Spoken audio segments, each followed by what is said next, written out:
Rachel Reeves has had a better week, Kemi Badenoch hasn't, and Ed Davey confirms he listens to our podcast.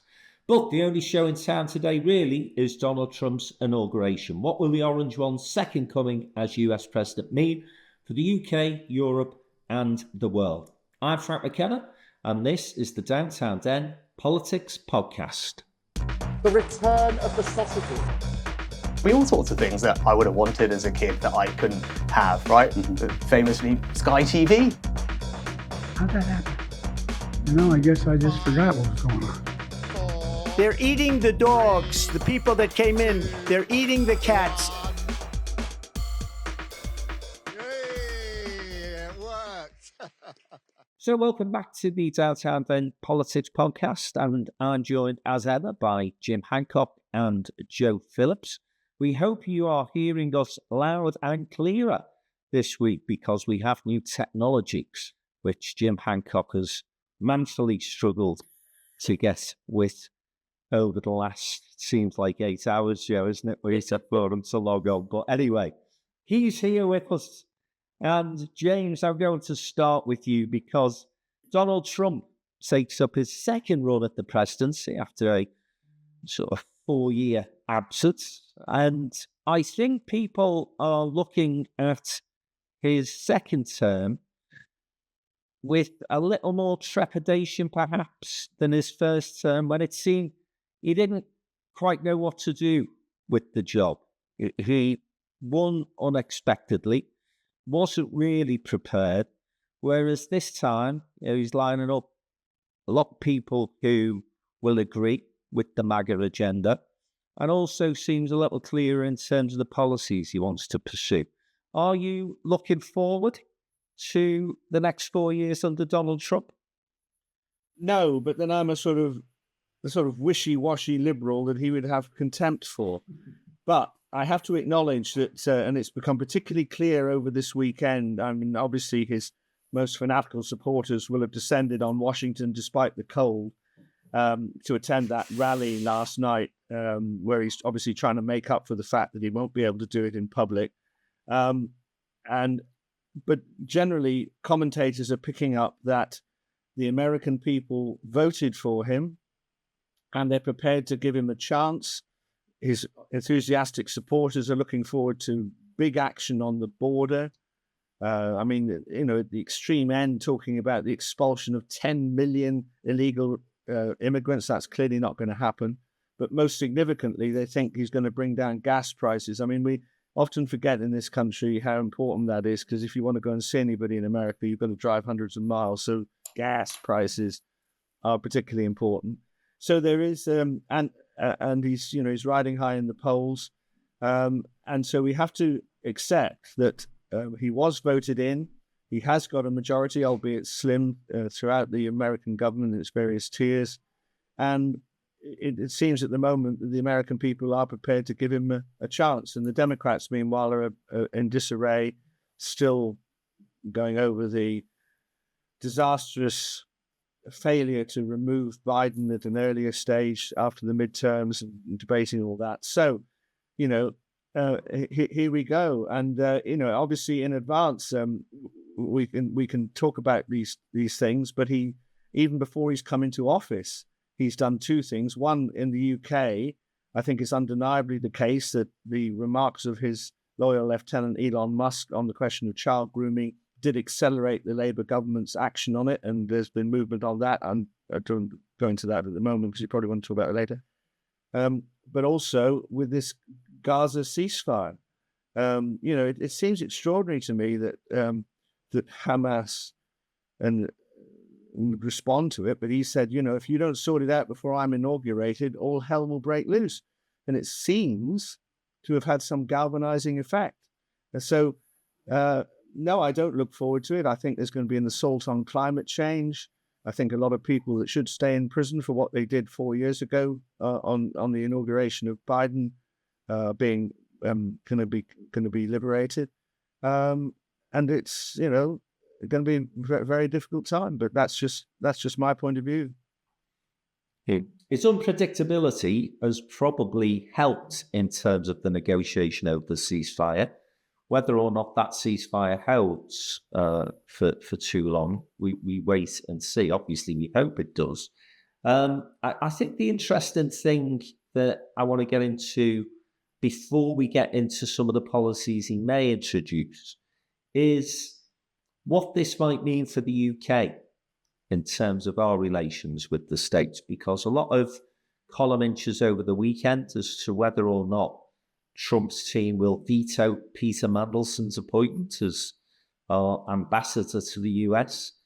Then, of course, what do we do if he introduces tariffs over Europe? Do we try and do a side deal which excludes the UK from that? And what would that mean for our relationship with our nearest neighbours?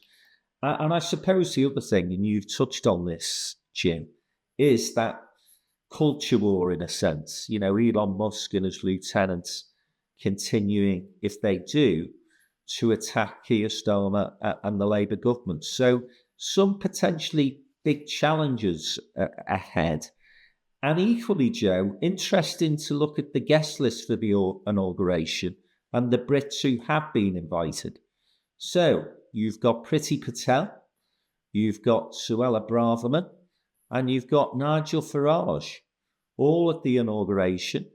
Our ambassador is in the room. And by the way, just to say to listeners, that is not unusual. It's not usual for the Prime Minister to attend the inauguration, but the fact that those sort of very right-wing Conservatives and the leader of Reform have been invited to his shindig suggests to me that there are an awful lot of conversations happening between leading British politicians and the United States.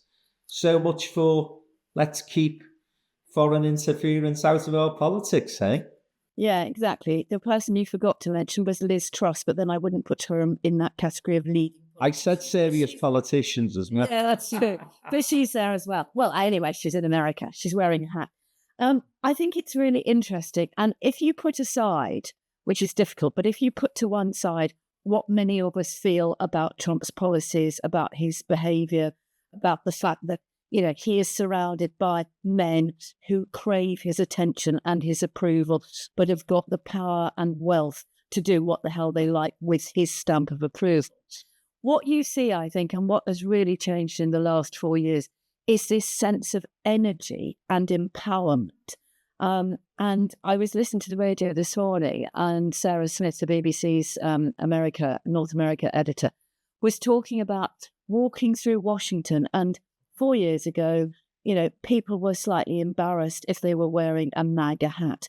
Now they're upbeat and they're full of energy.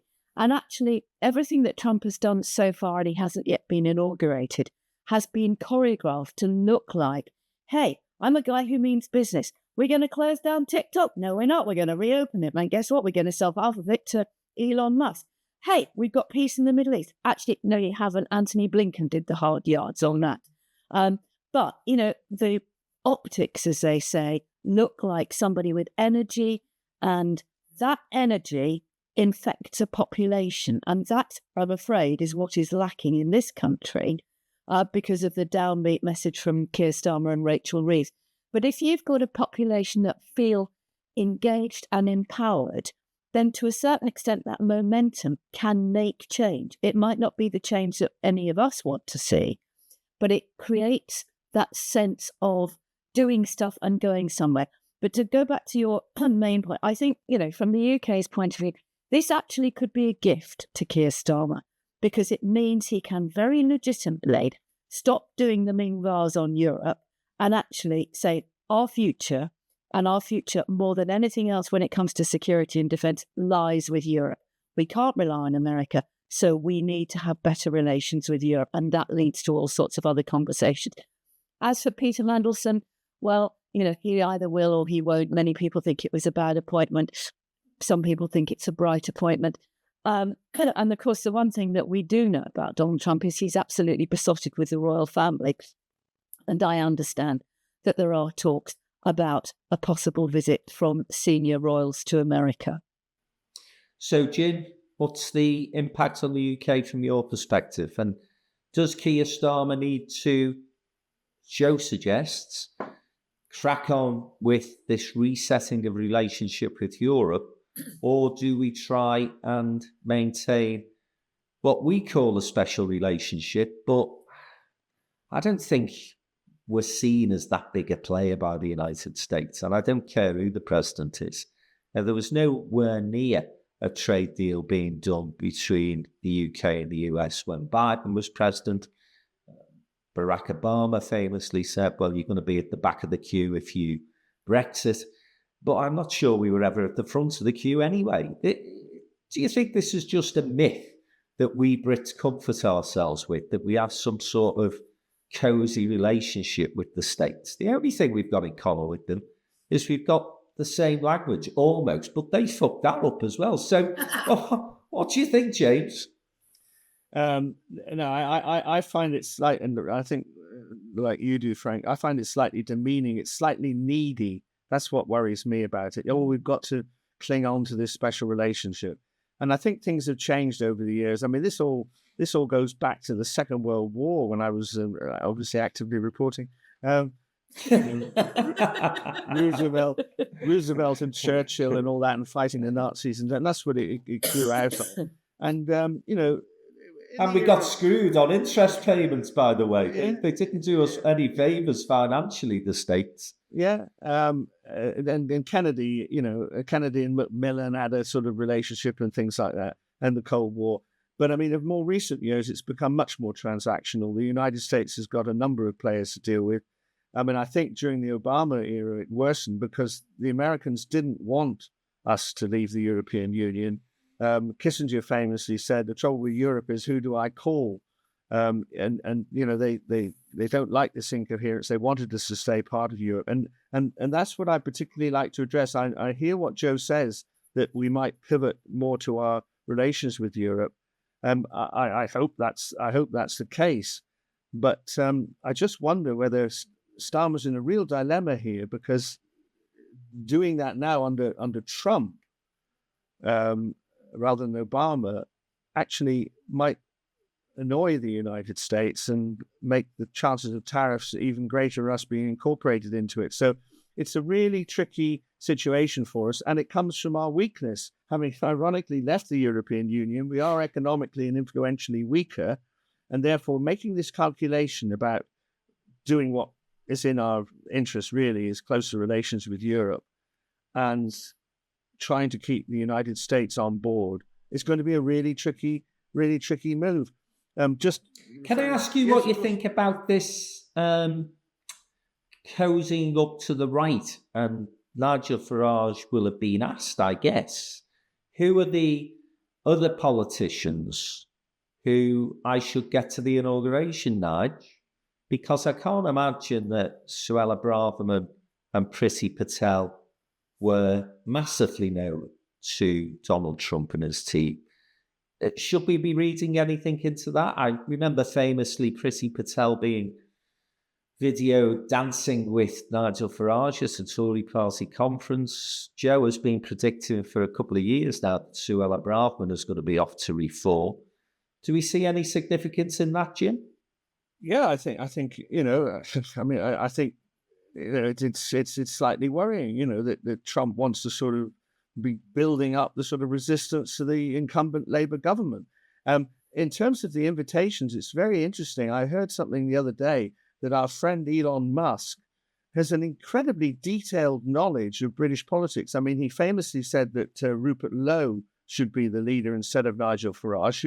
How on earth does an American multi-billionaire know about Rupert? And even further, he picked up on I think Dan Carden, the Liverpool MP, made some initiative about child grooming, and Elon Musk cited Dan Carden in an email. So there's something going on. There are allegations that there's our old friend, the eye test man, name's Dominic Cummings. I was just about to say. Yeah, go on. There is this rumour that Cummings and Musk are working together to bring down the Labour government, or whether or not that's true. I've even heard it said that Boris Johnson is engaged in this nefarious activity, although I would have thought he was far too lazy to do that and it doesn't pay. He's at the inauguration as well. Yes, Johnson. He is. Yeah. But I think who is at the inauguration doesn't particularly matter. Giorgio Meloni is there. In a sense, it's friends and family. It's not the sort of, if you like, the ambassadorial, the diplomatic corps. It doesn't really matter. And no foreign leaders go unless they've got a personal relationship. But the thing I find so astonishing about the courting, if you like, or the cozying up of the right wing, the Trusses, the Reforms, the Priti Patels, etc., is that none of these people, and although she's not there, Kemi Badenoch and Robert Judge back at home, none of them are standing up to the attacks on British democracy from Trump's right-hand man, which begs the question, where is their patriotism that they are so quick to parade when it suits them? Isn't there something where you actually say, okay, hear what you say, you're entitled to your opinion, but we have a democracy in this country, and whether you like it or not, Keir Starmer was elected. So butt out Elon Musk. And just to go back on Jim's point of Elon Musk's extensive knowledge of British politics, which I dispute, he thought that the king could dissolve Parliament. Yes. Yeah, I think he's probably being well briefed. He's got an army of people who'll be looking at this stuff for him, of course. But let me just move the debate on then to what Trump may do in terms of policy and how that may impact not just the UK, but the world order. And in fact, whether or not some of the things he does may start to change the way we look at politics as well, because often you will see things emerge from across the pond that we do adopt. And certainly, Farage is seeing this as a potential bounce for him in reform. And if you look at polls at the moment, then he's got some momentum as far as that's concerned. I think there may be an overreach, by the way, in terms of this loving with the states, because I don't get the impression that most Brits think America is the utopia that Nigel and co seem to think it is. Nevertheless, something that may resonate with you, Jim. Two things, in fact. You mentioned this mass deportation. However million people he said he's going to deport. That's not going to happen. However, he is going to be much firmer on immigration. And that's something that you've been saying. British politicians have got to start to get their head around how we manage this better. So that might be something that we look at and think, he might be onto something there. And the other policy that he said, day one, he's going to sign an executive order and basically do away with what they call in the States DEI, which is diversity, equity and inclusion policies, which has led, in their view, to all sorts of people who are underqualified, being appointed to positions simply because of their gender or their race rather than their ability. And of course, he's made a massive attack, and this is where he may resonate with you, Jim, on the work from home culture that we've seen explode in the UK and the US, not necessarily in Europe, actually, since the pandemic. So there's certain things there, Jim, that I just wonder whether you'd look and think, well, actually, he's onto something here. Yes. Well, I do think that those things, I mean, to take the immigration, the boat people, I mean, we're now getting to the stage where Labour have been in government for 6 months. We're seeing this with the economic discussion. The Conservatives are increasingly saying, well, this was on your watch.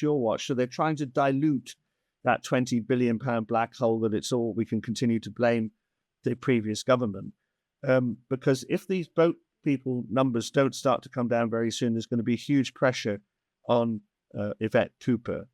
And these are things that resonate with people. As far as the gender equality thing, again, we've all been in favor over the last 20, 30 years of the disparity, the white men were in charge of everything and we needed to promote women, promote ethnic groups and so on. And that is a good policy. There have been occasions where people have muttered to me that people have got positions just because of their ethnicity or their gender.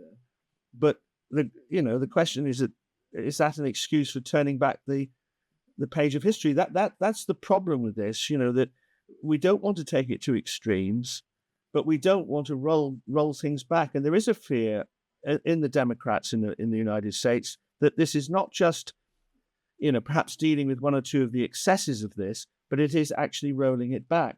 And then we come to the question of trans rights. And, what Trump is targeting is this invasion, as he would see it, of safe places for women by transgendered men.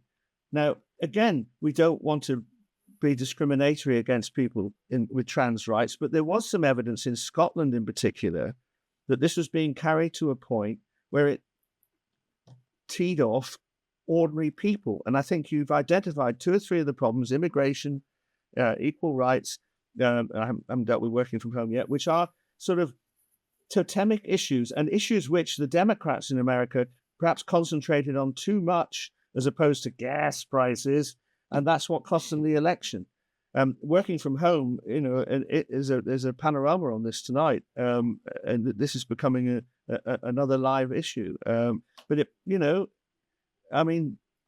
Trump has a way of tugging on the things that matter to people. So I think you've identified three interesting issues there, which I think the Labour government in this country is going to have to be very careful of.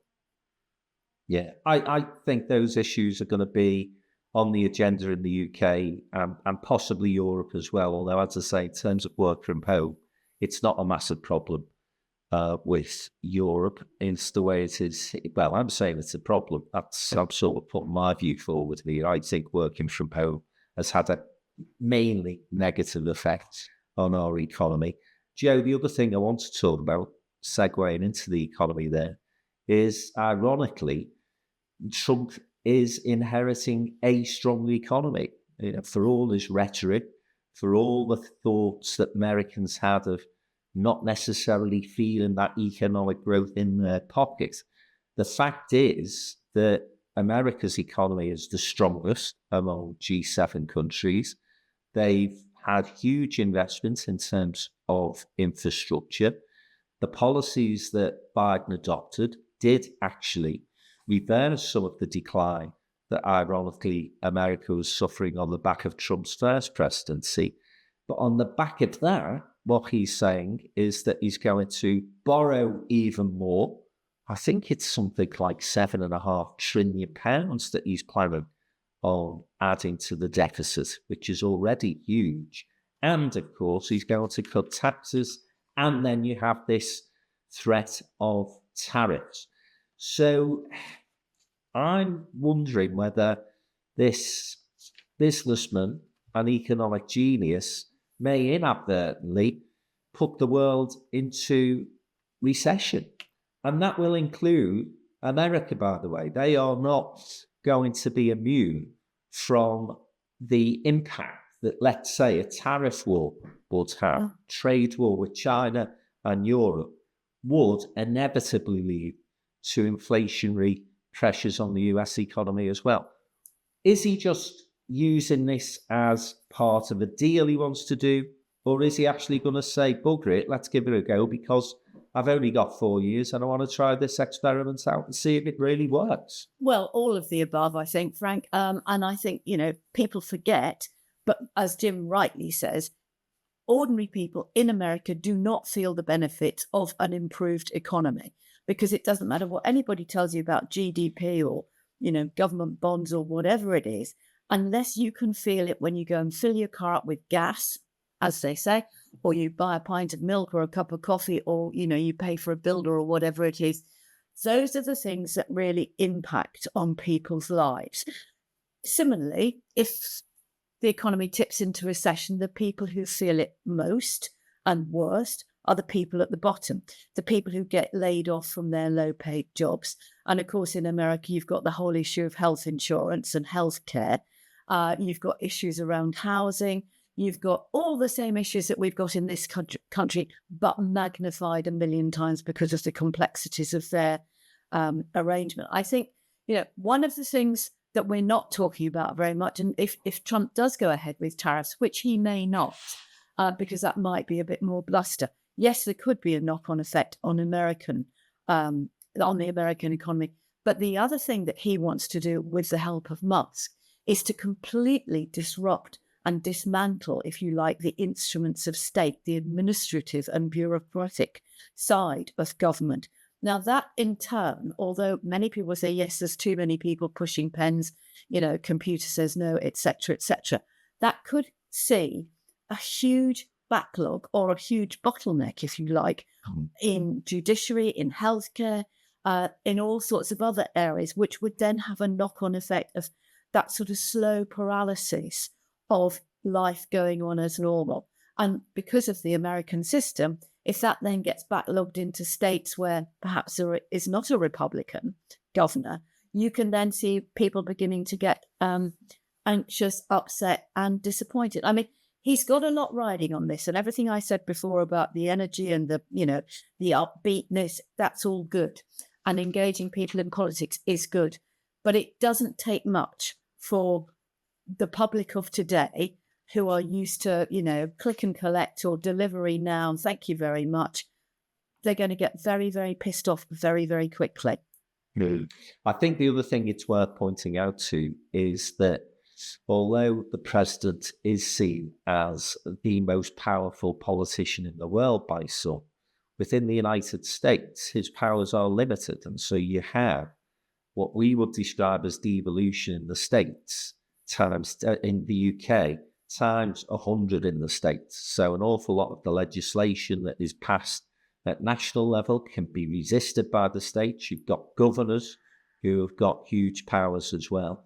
And you have midterm elections in 2 years' time where his presidency will be judged by the American people. If he's not growing the economy and doing the things that he's promised to do, then obviously he will be punished there. And his last 2 years of presidency, which will be difficult and challenging anyway, because you are seen as a lame duck, then that could be a bit of a damp squib for him. So we will see. Final thing I want to talk about, the reason, by the way, I said ha-ha when I talked about underqualified people being appointed because of DEI policies, is you look at the list of people he's appointing to some of the key posts within government. Robert F. Kennedy to health, vaccine. What is he, a vaccine skeptic? Then you've got an FBI critic, Kash Patel. He's going to be appointed to the bureau as the bureau's director. You've had all sorts of other people who have been put forward for these very important positions who are nowhere near qualified for them. So, including Mike Huckabee, who's going to be America's ambassador to Israel, who once said there is no such thing as a Palestinian. Yes, and that's probably, the lower end of the bizarre appointments, to be fair. So we wait and see with bated breath as to how the Trump presidency unwinds. And from our perspective and the world's perspective, we hope Donald Trump is successful, because you can bet your bottom dollar, if I can use that phrase, that when America catches a cold economically, the rest of the world gets a chill as well. So we want him to be successful, but there's so many things that you just don't know in terms of Trump, whether he's going to go ahead with some of these policy positions that he's taken during the campaign, whether he's going to have some people around him who are a little bit more pragmatic and drag him back in, and whether or not actually the day-to-day job, which he's not started yet, it feels as though he's almost been president since November, but he's not been,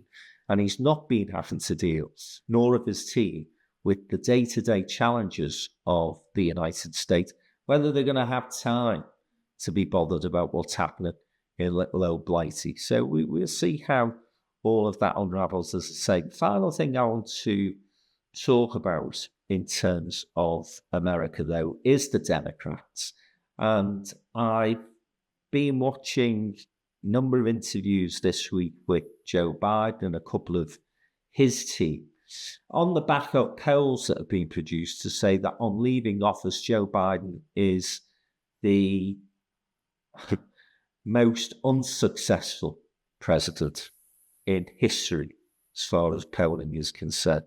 So really low poll ratings, and the Yanks love a poll. So when poll numbers are produced, it does go big.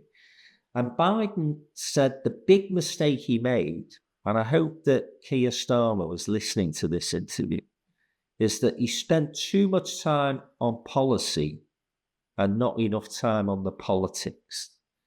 And I think the Democrats are in danger of doing something that Ed Miliband actually did when he became leader of the Labour Party, of trashing everything that's happened over the past 4 years, when in fact there was an awful lot of good things did happen. And they need to embrace those good things, remind Americans of where the economy is now, and start to push back on some of the narrative that the right and Donald Trump are promoting, starting with this notion that he won a landslide victory. Turns out when all the votes are cast, he won by just over 1%. So he hasn't got this huge mandate to go and do whatever he likes and to rip up the Constitution and some of the other things that he's threatened to do. But equally, Jim, lessons, I think, for Labour. And that phrase stuck with me. I spent too much time on the policy and not enough time on the politics. And how often have we said over the past 6 months, Labour has not got its narrative right, and Joe Biden is putting a big red flag up to Labour there as far as I'm concerned. Yes, just to say that, I think that's unfair that he's the most ineffective president in the history. I'd want to speak up for it. It's the poll, Jim. That's not me saying that. No. I'm just saying I'm sorry that American people have concluded that, because I think he was a thoroughly decent man with an incredible backstory, much of it in tragedy. He has instituted a huge program of infrastructure improvements in the United States, and my gosh, they need them. I was just thinking when Joe was talking quite rightly about rolling back all these civil servants and so on, but they're the sort of people that can actually help with preventing some of the huge disasters that seem to be continually happening in the United States, fires, floods, that sort of thing, and climate changes. That's going to be rolled back. Then the American people join up the dots when their community is being ravaged by the effects of climate change. And his support for Ukraine was essential and was provided. So I take your point. Yeah, absolutely. In terms of the Labour government's 6 months in office, we've had pepper potting with policy ideas, long term, and let's be fair, they may work out. And we've often cried in the past for politicians to take longer term views. Well, that's what the Labour message is, that on the health service and green energy and things like that, it's going to take time. Housing planning is going to take time. But the trouble is, as you rightly say, these things have sort of been announced without any narrative bringing the whole thing together. Concentration on policy, and I fear that is Keir Starmer's personality, to get down to that sort of detail and not raise his eyes to the horizon. I mean, he is the conductor of the orchestra, and we need to see him doing more conducting. Otherwise, they're going to fall into the same trap that the Democrats did. Joe, to finish, let's just go back to Donald Trump, the inauguration today, and what you're anticipating in the fated first 100 days. Well, I'd probably put a small bet on by the end of the first 100 days, there will be some sort of fallout between the tech bros, Zuckerberg, Musk, and Bezos, because there isn't room for all those egos. And then what strikes me is it is so male, and they are males of a certain type. Now, speaking as one half the world population, I find that slightly worrying, actually. And also, Musk and Zuckerberg are not normal people. I think he's going to apparently sign or rip up some laws or sign executive orders during the inauguration today, but it's pure theatre. I mean, he's a showman. Yes, he's a billionaire and all the rest. We also know he was up to his eyes in debt and dodgy deals and all the rest of it. So I think we should, and I think Keir Starmer should take it all with a pinch of salt, allow him his moment in the sun. It's very important. He is an important man, but there are other important people and other things coming into play. what's Putin doing? He might be sitting at home watching watching the inauguration. What's happening in China or India or Iran? There are, as you slightly alluded to, channeling your inner Donald Rumsfeld, I think, there are the knowns and the unknowns. And I think that's where we go too. And there's no point in us saying, oh, we hate Trump, he's awful. He's been elected. He's got to get on with it. But I think there will be some bumps along the road, and there are likely to be unexpected events as well. Who knows? Well, it's going to be an interesting ride. I think we can say that for sure. And we will be keeping a very close eye on what happens in the States. Do you think the United Kingdom has a unhealthy obsession with what happens across the pond? It's not as big a news this in the rest of Europe. And say it's only the language that we really have in common with the media. They do not see Britain as this country that they have a hugely special relationship with. I'll make an unusual. So it's very transactional for them. I'll make an unusual comment here, Frank. If I see one more trail for the BBC's inauguration live coverage, I shall turn off the television. I mean, it's been incessant. Okay, the BBC are covering the inauguration this afternoon. We don't have to be told after every programme that that's going to happen. I know. And interesting that it's happening indoors, because apparently as tough as these tech bros and Donald are, they can't stand the cold. So there you go. Well, listen, I see, that's a leaf out of any village in England. It's wet in village hall. Yeah. Well, maybe they do have more things in common with us than just the language. Listen, we've talked a lot about American politics, obviously the impact it's going to have on the UK.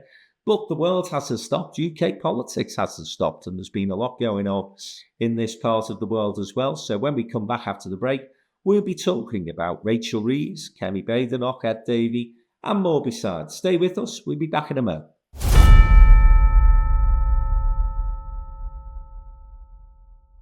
Downtown in Business has hit the ground running in 2025 with events right across the country, including in Manchester, in Birmingham, and in Liverpool. And throughout the next 12 months, we'll be joined by mayors, by ministers, by chief executives, by decision makers from local government, regional government and national government, talking to you about the decisions, the policies that impact on your business. If you want to get involved, the fastest growing business organisation in the UK, please visit our website, allthewsdowntowninbusiness.com, click on the membership section, and you can find out all the details of how you can join DIB.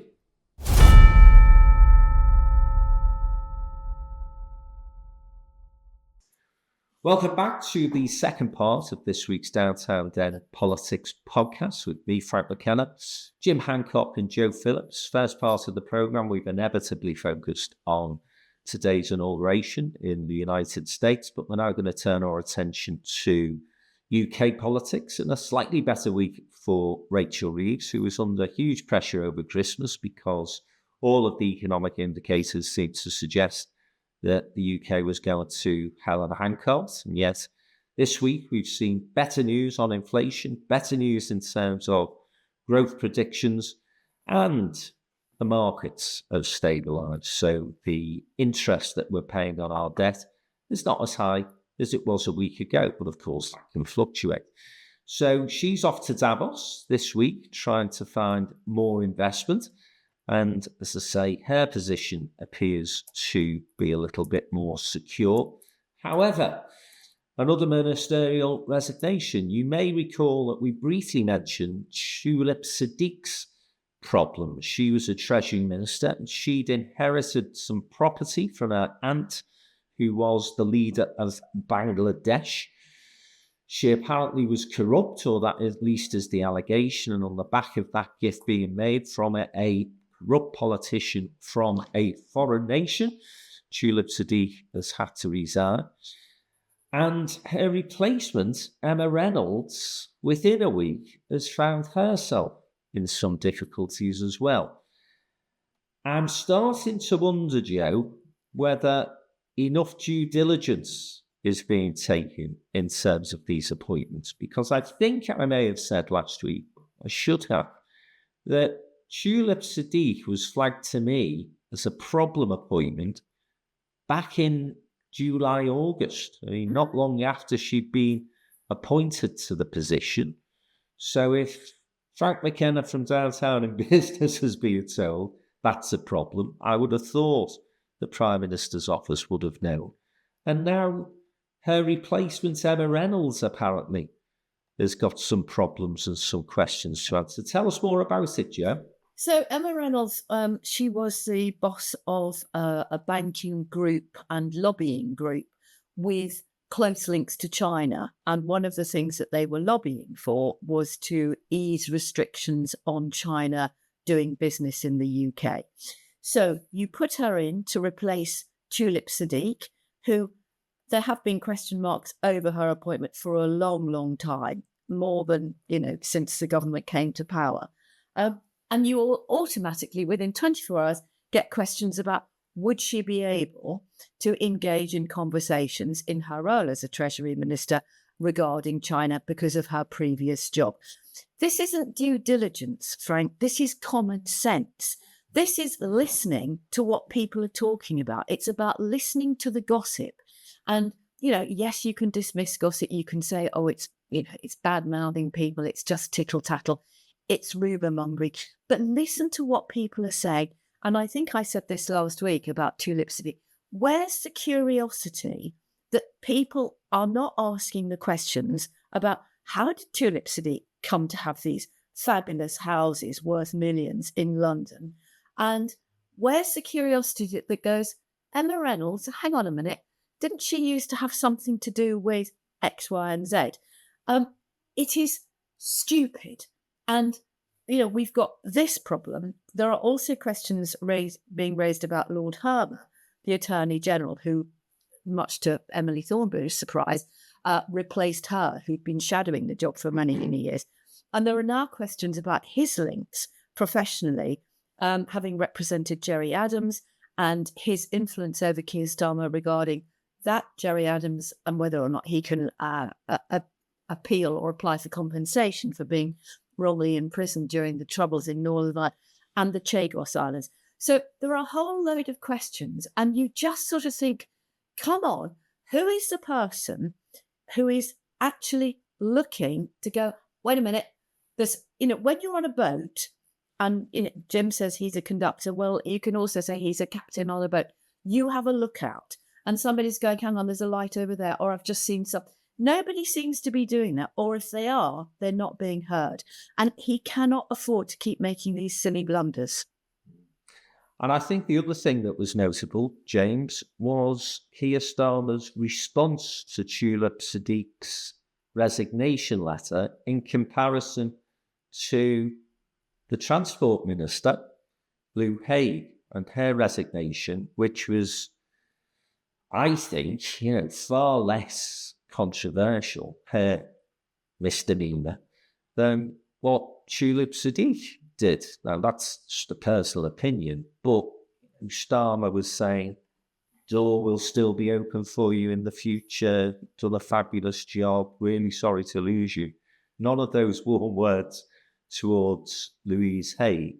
And there is a feeling within Westminster and perhaps the PLP that mates are being appointed rather than people who are eminently qualified to do the job. Joe has mentioned Emily Thornberry being overlooked for the Attorney General post, but you've got an awful lot of Labour MPs who have been there for an awful long time, who have been overlooked for some of these cabinet jobs. And they, I think, will be feeling a little mixed, particularly as these controversies continually come to light. Again, Jim, it's the politics, isn't it? Yes, and I mean, I imagine we have to look at Morgan McSweeney. He is the eminence grise behind the scene, who's presumably taking an overview of these matters, and maybe is unduly influenced by, as you have hinted, you sort of friends of the inner circle getting the jobs. I mean, Tulip Siddiq was the neighbouring constituency MP of the Prime Minister. They were personal friends over the years. I mean, the thing about that was the appointment to the anti-corruption portfolio as Economic Secretary was particularly egregious.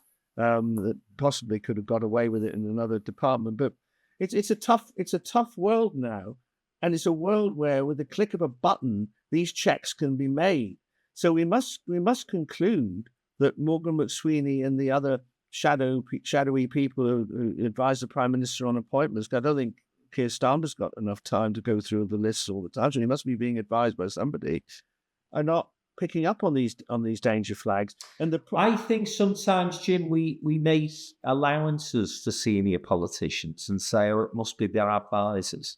But I just say to you, the Tulip Siddiq, and I don't know, I've got no sort of axe to grind with her whatsoever.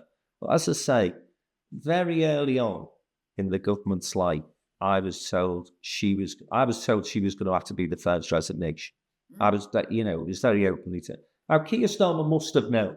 Exactly. So where's Keir Starmer's antenna? We go back to those very early controversies.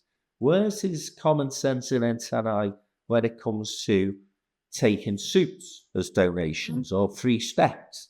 It's those sort of things that I'm starting to concern myself about in terms of his political instinct, and whether or not actually sometimes close friendships are blinding you to the fucking patently obvious fact that these appointments are not necessarily good appointments and are going to come to bite them on the arse. Well, happened with Tulip Siddiq, could happen now with the Attorney General. Yeah, well, if you spend a lot of your life as Director of Public Prosecutions and you come up as a lawyer, and then you come into political life a bit later, and it is a different experience from people who, from, so I don't know, when you start delivering leaflets. So my wife started delivering leaflets when she was about 6 years old.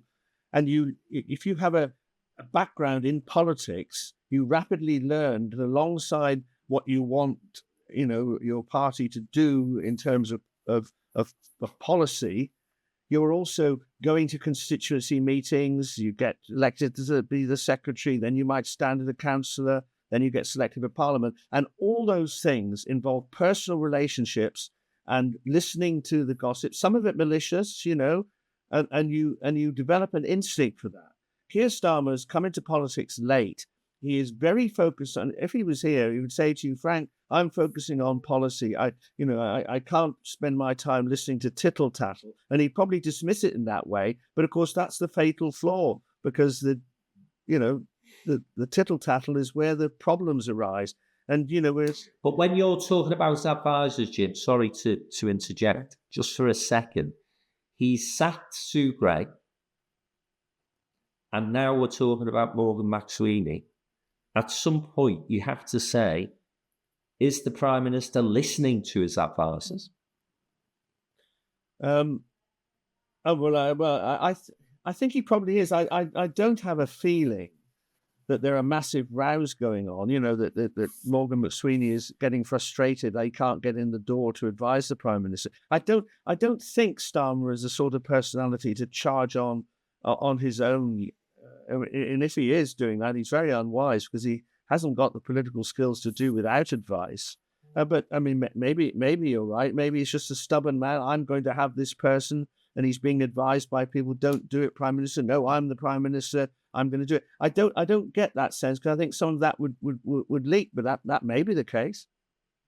I just wonder whether, if you think about the friends or the sort of advisors around other people, if you've got Tony Blair, for instance, of course you've got Mandelson and you've got Alistair Campbell, but you'd also got people like Charlie Faulkner, you've got Angie Hunter, you've got people who've been around the block.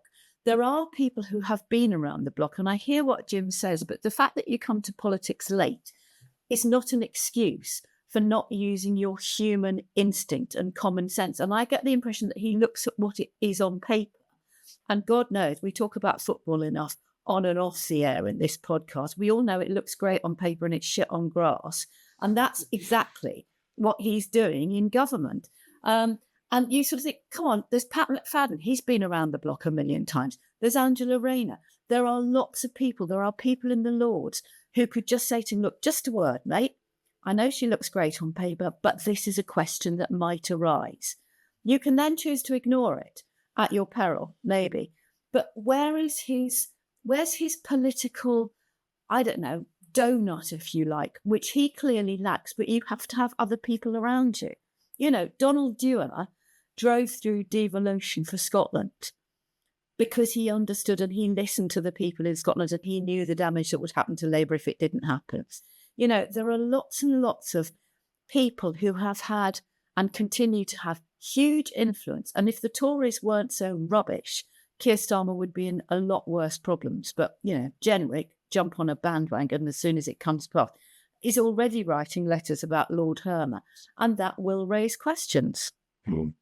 Well, it's a nice segue into the Conservatives then. And Kemi Badenoch has got herself into trouble this week with some of her own backbenchers when she suggested that a Conservative government, a future Conservative government, would mean to test the state pension. So that's gone down like a cup of cold sick. And Jim, there are an awful lot of Conservatives who are expressing concern and thinking that they have made the wrong appointment. Very similar to the Plymouth Argyle scenario with Wayne Rooney, I have to say. So how long is she going to survive, Jim? Or is this just a blip? Because your pushback on this, and I think it's a reasonable one, is that they've changed leaders so often that they can't be seen again to ditch another leader so soon after she's just been elected. But if she continues to make these gaffes, we know how ruthless the Tories can be. Yes, but maybe the Conservatives ought to be grateful to have a leader who's got the courage to say that the triple lock is not sustainable in the long term. And how admirable it is that we've got a politician who's prepared to be courageous, to risk losing some votes, and is actually addressing an issue that the general public are constantly calling for honesty from their politicians. So Kemi has actually grabbed this issue, been honest with the public, is going to take the political flak from it and hope to emerge on the other side. Now, I'm putting that... Very good, Tim. Very good devil's advocate. Well, let me leave that out there for you guys to discuss. I mean, you know, I can go into a whole range of things I have done before, that she speaks in a patronising way and she's not making many sort of public speeches. It seems to be a bit of a submarine and all this sort of stuff. But let me just put that out there. I mean, I do mean it, Sammy, seriously. So there are at least two of us on this podcast personally affected by this. I don't think the triple lock is sustainable in the longer term. And we do call for courage from our politicians and tell us the truth. So let me put that point of view out there. Yeah, I agree with that, Jim. But what I would say to you is that a little like we've said with Labour and some of the policies it's introduced in terms of not rolling the grass before you announce them, she clearly hadn't done that past a number of her colleagues, because there were a number of voices who were saying that's not what my policy is going to be. So she's not communicating or putting in place the building blocks that you need to in order to announce something as radical as that. But in terms of the general position that you've taken, in fact, there's an increasing number of economists now of the saying triple lock is not sustainable. So you're absolutely right there. And the country does have to have an honest conversation about what we do as our population grows older. But again, have we got a leader of the opposition similar to the Prime Minister who just doesn't have that political instinct? She shoots from the hip, doesn't she, Joe? That's for sure. Yeah, and I think you're absolutely right. I mean, we've got two appalling performers, actually, who haven't got any political instincts. Kemi Badenoch is driven by her own ambition, and Keir Starmer is driven by his sense of decency. And, you know, those two things are quite admirable, but they don't work at a time when you've got a country in crisis. And last week when it was announced that Louise Casey, Baroness Casey, is also going to have oversight of this quick, fast review of the grooming gangs. She's already tasked with the social reform review, which is not needed, in my opinion. We know what to do about social reform, what Andrew Dillon said 20 years ago. So if you, as government, have to keep calling on Louise Casey and there doesn't appear to be any sign of cloning her, doesn't that tell you about the ineptitude or the lack of talent within government or within the civil service or within anybody that you can call on? It is shocking, and that is absolutely no slur against Louise Casey. She's bloody brilliant, and she worked for Cameron. She's worked across political parties. But it's awful if government is so unable to look at those things and go, right, we need to do that. This is how we do it. And Kemi Badenoch, I think she's in a bind because, frankly, nobody really cares what the Tories think. They are irrelevant. People won't forgive them for a lot of what happened over the last 14 years. There's certainly no appetite for a leadership election, as I think Jim has rightly said. And the only one who wants a leadership election is Robert Jenrick, who will continue to push and push and push. But unless Badenoch slaps him down for some of his deeply offensive and appalling remarks, if you remember, he talked about people coming from, medieval communities and, those sort of comments that are just unacceptable in a senior politician, then they're just going to rattle on until they either merge with reform or they just disintegrate completely. Well, the merger with reform, I wouldn't rule it out, I have to say. Exactly. That could cause some chaos within the One Nation wing of the Tory party, but we wait and see. We've wandered off into a discussion I'm not going to have this week over grooming gangs because we covered that quite extensively last week, and it's something we will come back to. So finally, let me turn our attention to the Liberal Democrats and Ed Davey, who clearly listens to our podcast. And I'm afraid Jim Hancock has had to leave us. His connection not so good this week. Ed Davey, having listened to us last week, joke saying that the Liberal Democrats should be a bit more robust in terms of their advocating a closer relationship with Europe. He was very bold and actually went as far as to say the UK should rejoin the customs union. It's good to see, Joe, isn't it? Somebody actually advocated a sensible approach to Europe and our relationship with the EU. Absolutely. And of course, the Lib Dems have got nothing to lose. They are absolutely unashamedly pro-European, and it's great that Ed has moved towards this because, we know he's concentrated on sewage and social care during the election campaign. And as you rightly say, we said it was time for him to stop the stunts and get serious, and he has. So yes, rejoin the customs union. The other thing he said in his speech, which I thought was interesting, was that he said that Trump should be invited here on a state visit, but only if he guarantees support for Ukraine, which I thought was quite an interesting intervention. And one of the things that the Lib Dems have always been quite good at, oddly, is that although they are very, very good at very local pavement politics, if you like, they've also got quite a good ability, usually, historically, to look at the broader picture of what's happening in the wider world. I mean, if you think back to my days with Paddy as the leader and Ming Campbell, you had some really powerful people who'd got a good grasp of defence and foreign affairs. And I think Ed Davey is moving towards a level of confidence now. He's got 72 MPs. And of course, although we always talk about Tories and the reform snapping at their heels, the Tories lost more seats to the Lib Dems than they did to reform in July. So actually, this is quite a good way, and it's quite a good way for Keir Starmer to pay attention, because if people like what they're hearing from the Lib Dems and from Ed Davey, and we know that all the polls show that most people think Brexit hasn't worked, then that presumably should give the confidence to Keir Starmer to go, our future's in Europe, and we need to, talk about a better relationship, which may not go as far as a customs union, but good for the Lib Dems for setting that very important agenda. Absolutely. It moves the dial on the conversation. I think it's a very positive thing. And maybe the future isn't orange Maybe the future is Europe. We wait and see.